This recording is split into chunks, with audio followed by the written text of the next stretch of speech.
My mom likes to say that if the first thing future pilots learned about were plane accidents, no one would want to become a pilot.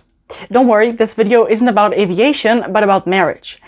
This book, The Meaning of Marriage, just made me think a lot about the pilot analogy because in some way the book is a bit about a collection of marriage accidents, or at least about the difficulties of marriage. But I'll tell you more about my opinion on the book at the end of this video. First, let's get to a very brief introduction to the author, or in this case, the authors. So the book was written in 2013 by Timothy Keller, who was an American theologian, Calvinist pastor, and apologist. And the cool thing here is that he actually wrote this book together with his wife Kathy, so you get both of their perspectives regarding some topics in the book, which I found really valuable. I looked up how long they had been married for when the book came out, and so they had been married for 38 years, which is certainly a respectable duration. What I also found out while preparing this video was that they had 3 children and that their marriage ended after 48 years because Dr. Timothy Keller died in May 2023. Now let's start with the actual summary of this book. Mr. Keller starts off by presenting some data on the development of marriage in the past decades. He explains that today there are 2 times more divorces than in 1960, and only 2/3 of all children are born to married parents, while 50 years ago, only 10% of all kids were born to unmarried parents. Also, in 1960, over 72% of American adults were married, but in 2008, only 50% were. Mr. Keller's explanation for this shift is that people have shifted from thinking about us to thinking about me. Quote, "Marriage used to be a public institution for the common good, and now it's a private arrangement for the satisfaction of the individuals." The author made the observation that this idea of more freedom in marriage has made spouses less free and less happy. Nowadays, people expect to find the perfect partner thanks to influences like Disney and Hollywood. And it's either a perfect match or nothing at all. The problem, as Mr. Keller points out, is that perfection doesn't exist, so many end up with nothing. And they're just stuck between unrealistic expectations and fears about marriage. Then there's also a section called The Wounds We Carry, which explains why it's so difficult for us to see our own self-centeredness.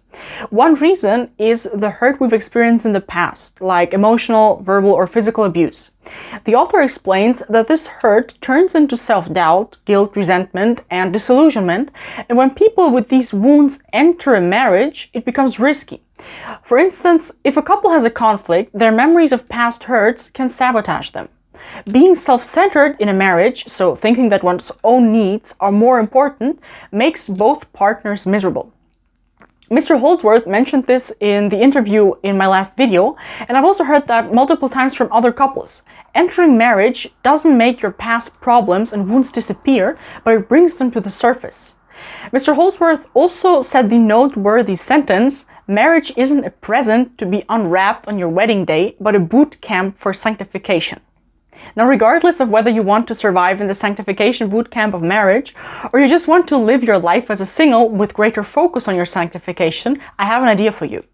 I recently discovered the so-called Life of Purpose Planner, which is a bit like an expanded calendar, which helps you focus on the things that matter most to you and helps you to hold yourself accountable. So maybe you're looking for a good Christmas gift for someone else, or you just want to get something for yourself in order to, for example, hold yourself accountable with your New Year's resolutions. The Life of Purpose Planner might be the right solution for you. The link is in the description, and with the code BB10, you can even get 10% off. Now let's get back to the meaning of marriage. Another important chapter is the one on the sacrificial nature of love in marriage. Keller says that love in marriage isn't just about strong feelings. It's also about making a commitment and keeping promises through actions. He stresses that real love is shown by how much you're willing to give, not by how much you receive. According to Keller, the core of marriage is a commitment to caring for your spouse even when things get tough. This commitment is deeper than temporary feelings and is based on a promise that keeps you from easily leaving the relationship during hard times. So the chapter also highlights how marriage vows are a big deal. They're not just about expressing current feelings, they're a promise made to God showing the commitment to love each other in the future. So again, the reason for marital vows is not the fact that the couple confesses its mutual love, but that they promise to love each other in the future. What Mr. Keller doesn't mention, because he was a Calvinist pastor, is that the reason for marriage for Catholics is that it's a sacrament. So, among other things, it's a way of receiving God's grace. I'd like to recommend a great video by Father Mike Schmitz on this topic called The Secret About Sex and Holiness, where he explains that topic a bit, and he also explains what role sex plays in all of this. The link will be in the description. What Mr. Keller also mentions, and I think about this to this day, is he explains the difference between love and being in love. I found that fascinating. He writes that when someone is in love, they are in love with the idea that the other person likes them. Maybe this is obvious for all of you, but for me it wasn't. When you're in love, you're basically in love with a reflection of yourself, which you see through the other person. They tell you, for example, that you're beautiful, and you fall in love with that reflection of yourself, and not with the other person. And that's obviously not loving the other person. In order to love the other person, it's necessary to be willing to make sacrifices for them. Or, as a wise person once said, loving means suffering with the other, for the other, and sometimes because of the other. Then there's the unavoidable chapter on gender roles in marriage. It starts off with the standard introduction to the topic, which I'm sure most of you are very familiar with, which is that men and women are created different but equal, which means that men and women are different in some ways, but they have equal dignity. There were some aspects of the chapter which I liked, and others which I didn't like that much. When dealing with topics like that, it's important to be nuanced, and this nuance was something that could have been implemented better in that chapter. What I mean by that is that when talking about gender differences, I find it important to use phrases like on average, men do this, or women tend to do that. This is important because otherwise people who don't fit certain gender stereotypes feel uncomfortable if the book or the chapter is too generalizing. Yeah, so that's something that was a bit missing in that chapter, but let's not focus too much on the negatives. I'll summarize now the parts that I liked. Let's recall again what biblical gender roles are. Women are called to submit, and men are called to lead. Mrs. Kelly points out that it's important to realize that both parties are called to serve, because men are called to be servant leaders, and women are called to submit, so that's kind of obvious. Now, what is a servant leader, you may ask? Mrs. Kelly names the example of Jesus, who washed the feet of his disciples, to illustrate just that. The author also points out that because there is this tendency for men to abuse this role, this should only be tried at home. So as opposed to the disclaimer, don't try this at home, she advises people to only try this at home. She also gives women the advice to only marry a man who will accept his role as a servant leader, because otherwise there is a dangerous imbalance which could lead to abuse. Mrs. Kelly also points out that the Bible doesn't give any concrete guidelines as to how the submission versus servant-leader relationship should be lived out.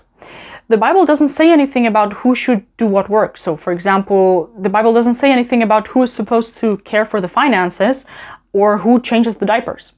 So there is no need to make those gender roles more rigid than they are. Finally, she addresses the question why the Bible calls women in specific to submit and not men, if both are created equal. She answers that we simply don't know this, just as we don't know why it was Jesus, the Son, who submitted to the Father, and not the Father to Jesus. Both are God, so there is no obvious reason why the second person of the Trinity submitted to the first person of the Trinity. Now let's get to my opinion on the book. I would give the book about an 8 out of 10. There were some things I liked and some things I didn't like. For example, one thing that I didn't like, which I already mentioned, is the lack of nuance in the chapter on gender roles. But getting to the pilot analogy I mentioned in the beginning, this book is good for some people and maybe not so good for other people.